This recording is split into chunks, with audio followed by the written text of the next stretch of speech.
ಏನು ಮುಳಬಾಗಿಲು ತಾಲೂಕಿನ ಕೊತ್ತೂರು SC/ST ಮೊರಾರ್ಜಿ ದೇಸಾಯಿ ವಸತಿ ಶಾಲೆಯ ವಿದ್ಯಾರ್ಥಿಗಳು ಶೈಕ್ಷಣಿಕ ಪ್ರವಾಸಕ್ಕೆ ಅಂತೇಳಿ ಹೋಗಿ ಮುರುಡೇಶ್ವರದಲ್ಲಿ ಇವತ್ತು ಏನು ಅಲ್ಲಿ ನೀರಿಗೆ ಸಿಲುಕಿ 4 ಜನ ವಿದ್ಯಾರ್ಥಿನಿಯರು ಸಾವನ್ನಪ್ಪಿದ್ದಾರೆ ಎನ್ನುವಂಥ ದುರ್ಘಟನೆ ನಡೆದಿದೆ. ಈ ದುರ್ಘಟನೆಗೆ ಸಂಬಂಧಪಟ್ಟಂಗೆ ಇವತ್ತು ನಾವೆಲ್ಲ ಮುಳಬಾಗಿಲು ತಾಲೂಕಿನ ಜನಪರವಾದಂಥ ಸಂಘಟನೆಗಳು ಮತ್ತು ಈ ವಸತಿ ಶಾಲೆಯಲ್ಲಿ ಮಕ್ಕಳನ್ನು ಓದಿಸ್ತಾ ಇರುವಂಥ ಪೋಷಕರು ಸೇರಿಕೊಂಡು ಇವತ್ತು ಇಲ್ಲೆಲ್ಲ ಕೂಡ ಸೇರಿಕೊಂಡಿದ್ದೀವಿ.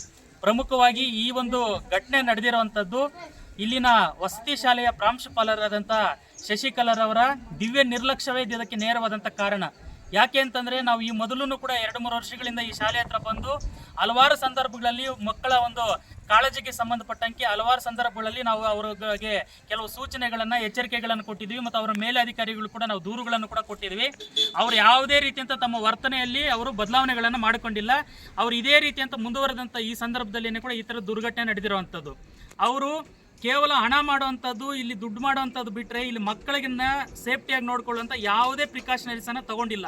ಇಲಾಖೆಯಿಂದ ಒಂದಷ್ಟು ದುಡ್ಡು ಬಂದಿದೆ, ಪ್ರವಾಸ ಹೋಗಬೇಕು, ಆ ದುಡ್ಡನ್ನು ಖರ್ಚು ಮಾಡ್ಕೋಬೇಕು ಅನ್ನೋಂಥದ್ದು ಬಿಟ್ಟರೆ ಮಕ್ಕಳನ್ನು ರಕ್ಷಣೆ ಮಾಡುವಂಥ ನಿಟ್ಟಿನಲ್ಲಿ ಅವರು ಸಂಪೂರ್ಣವಾಗಿ ವಿಫಲ ಆಗಿರೋದ್ರಿಂದನೇ ಇವತ್ತು 4 ಜನ ವಿದ್ಯಾರ್ಥಿನಿಯರು ಈ ವಸತಿ ಶಾಲೆ ಹೆಣ್ಣುಮಕ್ಕಳು ಇವತ್ತು ಸಾವನ್ನಪ್ಪಿರುವಂಥದ್ದು. ಆದ್ದರಿಂದ ನಾವು ಜನಪರ ಸಂಘಟನೆಗಳು ಮತ್ತು ಪೋಷಕರ ಸಂಘಟನೆಗಳಿಂದ ನಾವು ಇವತ್ತು ಒತ್ತಾಯವನ್ನು ಮಾಡ್ತಾ ಇದ್ದೀವಿ ಸರ್ಕಾರಕ್ಕೆ. ಕೇವಲ ಮಕ್ಕಳ ಬಾಡಿಗಳನ್ನು ಕೊಟ್ಟು ಕಳಿಸಿ ಇದೇನು ನಾವು ಮಾಡ್ತೀವಿ, ಕ್ರಮ ಕೈಗೊಳ್ತೀವಿ ಅಂತೇಳಿ ಕಣ್ಣೊರೆಸೋ ತಂತ್ರ ಮಾಡಿದ್ದೀವಿ ಅಂದರೆ ಖಂಡಿತವಾಗ್ಲೂ ಇದನ್ನು ಬಿಡುವಂಥ ಪ್ರಶ್ನೆ ಇಲ್ಲ.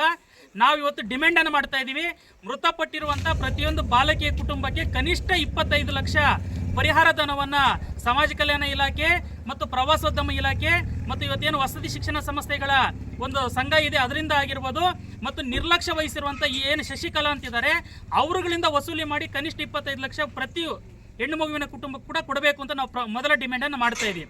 ಇನ್ನು ಎರಡನೇ ಡಿಮ್ಯಾಂಡು ಏನು ಇದರಲ್ಲಿ ನಿರ್ಲಕ್ಷ್ಯ ವಹಿಸಿರುವಂಥ ವಸತಿ ಶಿಕ್ಷಣ ಸಂಸ್ಥೆಯ ಈ ಒಂದು ವಸತಿ ಶಾಲೆ ಪ್ರಾಂಶುಪಾಲರಂಥ ಶಶಿಕಲಾರವರು ಬಾರಿ ಅವರು ನೆಗ್ಲಿಜೆನ್ಸಿ ಇದೆ ಮತ್ತು ಅವರು ಇಲ್ಲಿ ಹಲವಾರು ರೀತಿಯಂಥ ಭ್ರಷ್ಟಾಚಾರ ಹಗರಣಗಳು ಅವ್ರ ಮೇಲೆ ಈಗಾಗಲೇ ಕೂಡ ಇರೋದ್ರಿಂದ ಅವರನ್ನು ಈ ಕೂಡಲೇ ಅವರು ಹುದ್ದೆಯಿಂದನೇ ಕೂಡ ಅವ್ರನ್ನ ಡಿಸ್ಮಿಸ್ ಮಾಡಬೇಕು.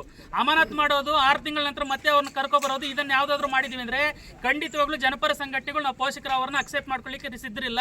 ಅವರನ್ನು ಈ ಹುದ್ದೆಯಲ್ಲೇ ಇರಲಿಕ್ಕೆ ಅವರು ಅನ್ಲಾಯ್ಕ್ ಇರೋದರೆ ಆ ಕಾರಣದಿಂದ ಅವ್ರನ್ನ ಡಿಸ್ಮಿಸ್ ಮಾಡಬೇಕು ಅನ್ನೋಂಥದ್ದು ನಾವು 2ನೇ ಡಿಮ್ಯಾಂಡನ್ನು ಮಾಡ್ತಾ ಇದ್ದೀವಿ. ಇನ್ನು ಇಲ್ಲಿ ತೀರ್ಕೊಂಡಿರುವಂಥ 4 ಜನ ಏನು ವಿದ್ಯಾರ್ಥಿನಿದ್ರು ಅವರೆಲ್ಲರೂ ಕೂಡ ಇವತ್ತು ಪರಿಶಿಷ್ಟ ಜಾತಿ ಮತ್ತು ಪರಿಶಿಷ್ಟ ಪಂಗಡದ ದಲಿತ ಸಮುದಾಯದ ವಿದ್ಯಾರ್ಥಿನಿಯರಾಗಿರೋದ್ರಿಂದ ಅವರ ಕುಟುಂಬಗಳು ಕೂಲಿ ನಾಲಿ ಮಾಡಿ ಇವತ್ತು ಮಕ್ಕಳನ್ನು ಓದಿಸ್ತಾ ಇದ್ದಾರೆ. ಅವರ ಮೇಲೆ ಕನಸುಗಳನ್ನು ಕಟ್ಕೊಂಡಿದ್ದಾರೆ.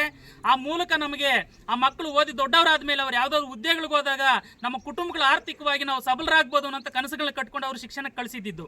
ಆದರೆ ಇವರ ನೆಗ್ಲಿಜೆನ್ಸಿಂದ ಆ ಮಕ್ಕಳು ಇವತ್ತು ಪ್ರಾಣ ಕಳ್ಕೊಂಡು ಆ ಕುಟುಂಬಗಳು ಇವತ್ತು ಅನಾಥವಾಗಿದ್ದಾವೆ. ಅದರಿಂದ ನಾವು ಇವತ್ತು ಡಿಮ್ಯಾಂಡನ್ನು ಮಾಡ್ತಾ ಇದ್ದೀವಿ.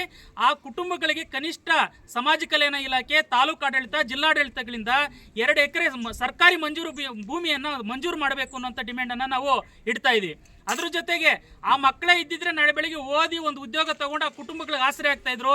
ಆದರೆ ಮಕ್ಕಳನ್ನು ಕಳ್ಕೊಂಡಿರೋಂಥ ಆ ಕುಟುಂಬಗಳಿಗೆ, ಆ ಕುಟುಂಬದ ಯಾರಾದರೂ ಸದಸ್ಯರಿಗೆ ಕನಿಷ್ಠ ಸಮಾಜ ಕಲ್ಯಾಣ ಇಲಾಖೆನೋ ಅಥವಾ ಸರ್ಕಾರದಿಂದ ಅವರಿಗೆ ಕನಿಷ್ಠ ಒಂದು ಸರ್ಕಾರಿ ಉದ್ಯೋಗವನ್ನು ಕೊಡುವಂಥ ಕೆಲಸ ಆಗಬೇಕು. ಈ 4 ಡಿಮ್ಯಾಂಡ್ಗಳನ್ನು ಏನಾದರೂ ಸರ್ಕಾರ ಈಡೇರಿಸಿದಂಥ ಪಕ್ಷದಲ್ಲಿ ನಾವು ಖಂಡಿತವಾಗ್ಲೂ ಕೂಡ ಈ ಹೋರಾಟವನ್ನು ಕೈ ಬಿಡೋ ಪ್ರಶ್ನೆ ಇಲ್ಲ.